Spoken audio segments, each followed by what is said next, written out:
Every job, no matter how commonplace, has its own unique set of adventures. In this 5-part series brought to you by Isuzu, we delve into the professional lives of 5 women from this automobile giant. Come again with us as Drum Magazine unveils the lives of people who work some of the more overlooked jobs in South Africa. I'm Nobuhle Renqe. I'm the corporate planning executive here at Isuzu. Our department is responsible for developing strategy for the company. We actually recently completed our 2040 vision and our Drive 2030 strategy. And that's actually led by my office. Amazing. And what is it like to lead, projects or initiatives like that? The size of that. What is it like for you? It's actually interesting because it's a very confidential space because we're talking long-term plans that are not to be outside and known, especially by our competitors. Yeah. So I think the most important thing is staying true and committed to making sure that it's not out there and making sure that everyone actually buys into it. Some people used to call me a dreamer, especially in this department when you're telling them about plans for the next 20 years. Some of them are like, oh, you're dreaming because anyway, I'll be retired by then, Yeah. So, but anyway, it's a very interesting space. It requires you to really have passion about the future and be very optimistic about the future and not let the today problems, block you from dreaming big.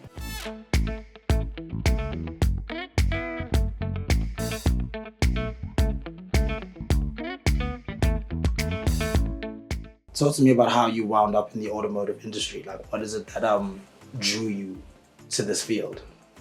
You seem passionate about it. Yeah, it's an interesting question. I've always been very fascinated about cars. I've loved cars.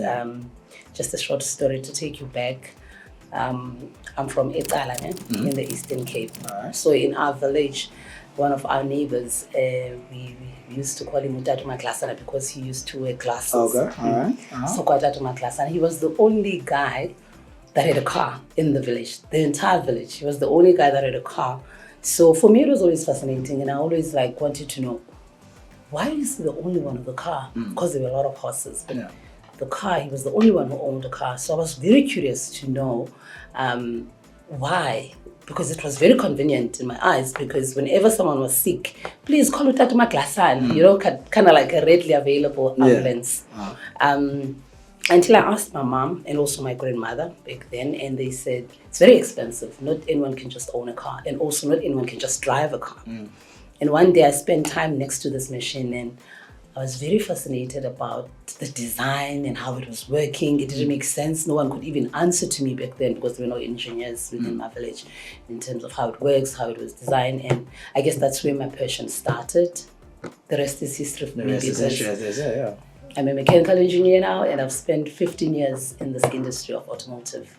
So you've seen a change, you've seen a lot of phases, undergo or happen or transpire in this industry. Absolutely. In actual fact, it's a very good comment that you're making, because I started in the component supplier and then I moved into the actual OEM, the original manufacturing equipment, and now in the space of sales. So I spent time in the manufacturing of the vehicle, and while I was there, I also spent time in the design and development of the vehicle in Japan.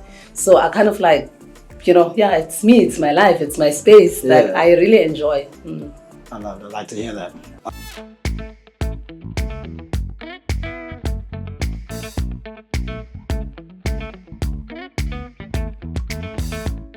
The journey has not been that easy. As much as it was exciting, it was a bit tough. And I think for me, starting as a principal engineer, getting into a space where there was 1 or 2 females, the expectation was that we all perform at the same level. We were all mechanical engineers.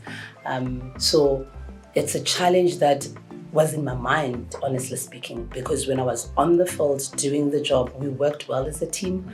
They were very supportive, especially my countermale colleagues. They were very supportive. We transitioned together. I became a manager, and I actually grew into senior management position. Even in those spaces, I really do remember a time in my life where I needed to make a decision to go and live in Japan and work in Japan. And I wasn't sure if it was a good thing to do because I didn't even have a person to ask and reference with and be like, how was it when you were there? Because it was mostly males in the engineering space that had been there. And for me, I was the kind of like very first Black female engineer to go to Japan. But you know what? I'm always about challenging the status quo. And like I said earlier on, I'm always curious and I always want to try new things. So I went to Japan.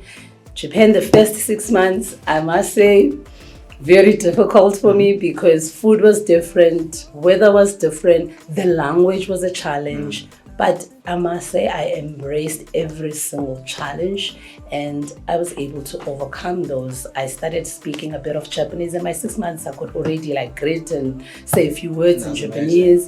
And I enjoyed the food. In actual fact, right now, anywhere I go, wherever there's a Japanese restaurant, you will see me there. You gravitate towards it. That's me.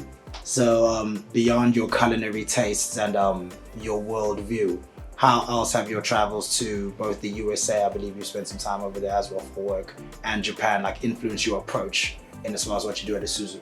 That experience for me actually exposed me to challenges that are faced by people globally. Because, you know, in our own corners, we tend to think we are the ones that haven't challenged, especially me coming from a style. I'll sit with people and be like, yeah, you know, here in the rural villages, things are tough. Then you go outside the continent. Yeah, you know, things in the continent in Africa are tough. But honestly speaking, the world as a whole has a lot of challenges. And it is up to us as leaders to work hard to try and address those challenges. So recycling back to my engineering foundation, engineering is all about problem solving. And I always say to people, those principles that I learned in engineering have actually pushed me in making sure everywhere I go, everything I do, I try and impact someone's life positively. I make a change, I solve a problem where I possibly can.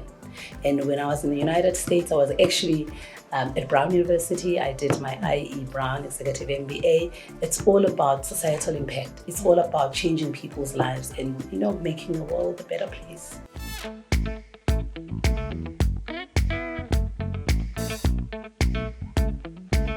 And what happens when you're presented with a challenge in as far as affecting a change or having an impact? You don't strike me as someone that happens to a lot, but when it does, how do you overcome that when you're not able to affect the impact that maybe you had envisioned? Yeah, I'm a human. It's normal. I would firstly immediately want to give up and I will be, you know, disengaged. But I've always also I read a lot of Nelson Mandela's books and I make a lot of reference to Martin Luther King.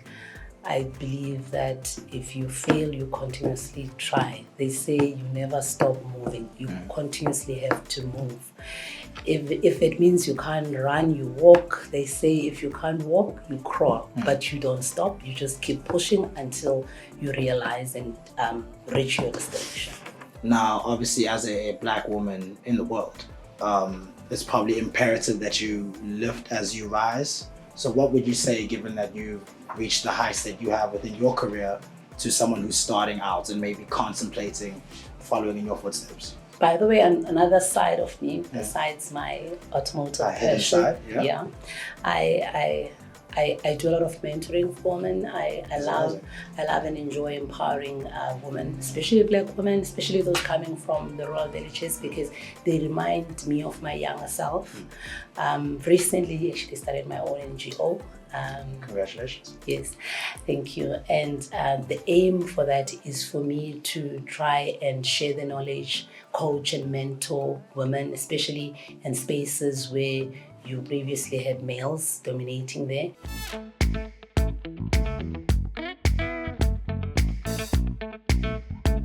2 or 3 years ago, I was appointed as a board member for IBWPPI. It's International Black Public Policies Institute. It focuses on changing lives of women globally. We've done many projects. We've been to Ghana, villages in Ghana, Kumasi, where we're trying to address challenges faced by women. So that's something I do on the sides besides Isuzu and building cars. So my message basically to your question would be go for it. As a woman, come to the space. We've got space for you. It's not a male sector, so please come. We are ready to welcome you and mentor you, and support you to grow. We want to see more of women in the sector. Well said. And just in closing, I've asked your colleagues this question as well. What would you say to encourage our readers, our listeners, to step into an Isuzu, turn the key, hit the open road, make that purchase? What would you say to encourage someone to do that? Oh, you're missing out if you're not driving one already. Really? Yeah, you should be driving Life one. is bland. Listen, you should be driving one. In actual fact, all of our cars, you can't even ask me which one, all of our cars, they share the same platform. I'm talking about the light commercial vehicles. They share the same platform, so the quality and durability is common. And when you drive an Isuzu, you also feel bold, because we're all about bold and we are moving the world for you. So please go for it. Go buy that Isuzu. Now, can you say the same thing in Japanese? Oh, that part I can't say in Japanese.